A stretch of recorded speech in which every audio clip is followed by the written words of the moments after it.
Vivant respire. Personnage. Professeur. Marwan, élève.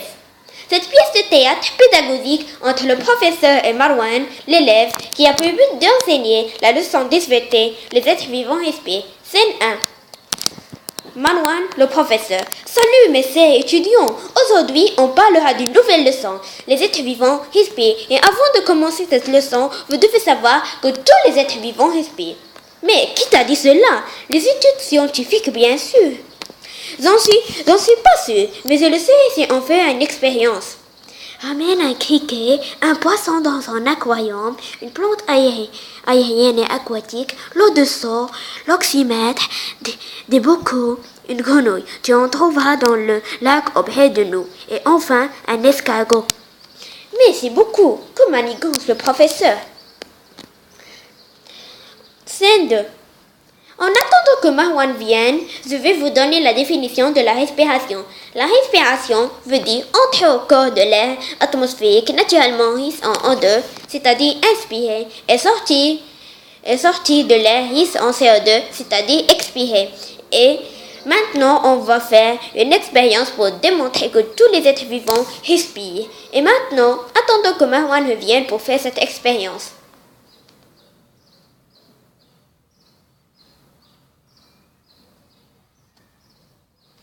Voilà Marwan qui revient. J'ai tout ramené, mais ce que tu m'as demandé, sauf le criquet, que je n'ai pas pu attraper. Et j'ai trouvé cette créature qui vit dans l'eau et respire dans l'air, comme je pense, car il sort de l'eau de temps en temps. Il n'y a pas de problème. Tous les deux respirent en l'air et sont aussi tous les deux insectes. On va vous mettre en évidence que tous les êtres vivants respirent. Comme vous voyez, j'ai un escargot, un poisson dans un aquarium et une plante aérienne. L'élodée et enfin le ditique. Cet insecte qui vit dans l'eau et respire dans l'air est le ditique? Oui, les êtres vivants qui respirent dans l'air, ils vivent dans l'air, comme le mouton. Et quelques êtres vivants qui vivent dans l'eau et respirent dans l'eau, tels le requin, et autres vivants qui vivent dans l'eau et respirent dans l'air, tels que le ditique, le dauphin. Revenons à nos moutons. On va les mettre tous dans un bocal seul, mais on mettra de l'eau de seau sur une grille. L'eau de seau? L'eau de seau est un réactif chimique du CO2, le dioxyde de carbone.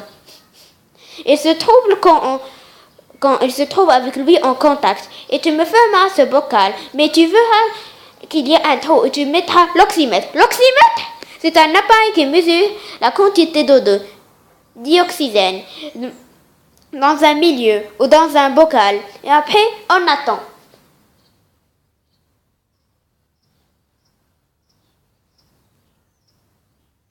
Marwan, décris-nous les résultats. L'eau de seau s'y troublait et la quantité d'odeur a diminué. Bonne description. Ces expériences nous montrent que tous les êtres vivants rejettent du CO2 et absorbent du O2. Mais pour être plus sûr, on va réaliser des expériences témoins. Quoi? Témoins? Cela veut dire qu'on va refaire les expériences sans être vivants, pour être sûr qu'ils sont eux qui ont rejeté du CO2 et absorbé de l'O2.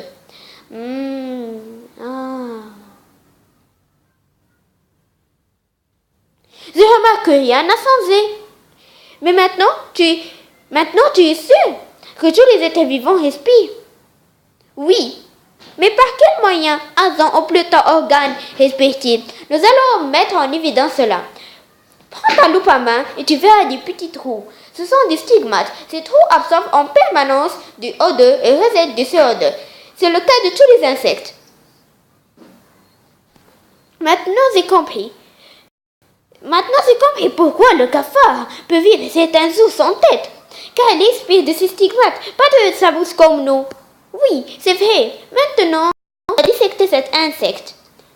Et comme tu vois à la loupe binoculaire, des boîtes appelées sacs aériens et des fils transparents fins, immenses, qui sont des tracés, qui font passer de l'eau directement aux organes. Et pour cela, on dit que tous les insectes ont une respiration trachéenne. Et pour mieux comprendre, voyez le schéma suivant.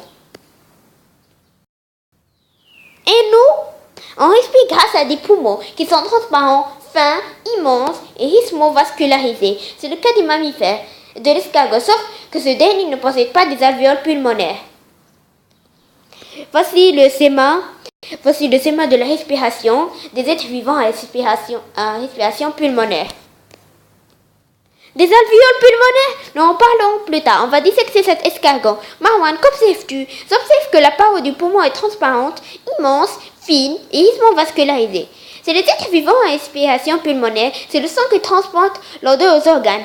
Même dans les poissons, c'est le sang qui fait sa tasse. Mais ils ont comme organes des bronchies. On remarque que lors de la respiration, le poisson ouvre sa bouche, l'eau hisse en eau de entre, puis ouvre ses opercules. L'eau hisse en CO2 sort, car au niveau des bronchies, l'eau s'enrichit en odeur et s'appauvrit en CO2. Voici un schéma qui explique tout.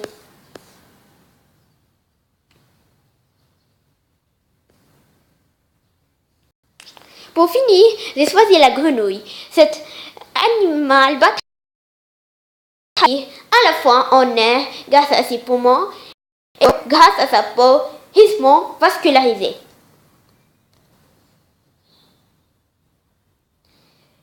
Grâce à sa peau rythmo-vascularisée, fine, transparente et immense, on dit que la grenouille a une double respiration pulmonaire et cutanée.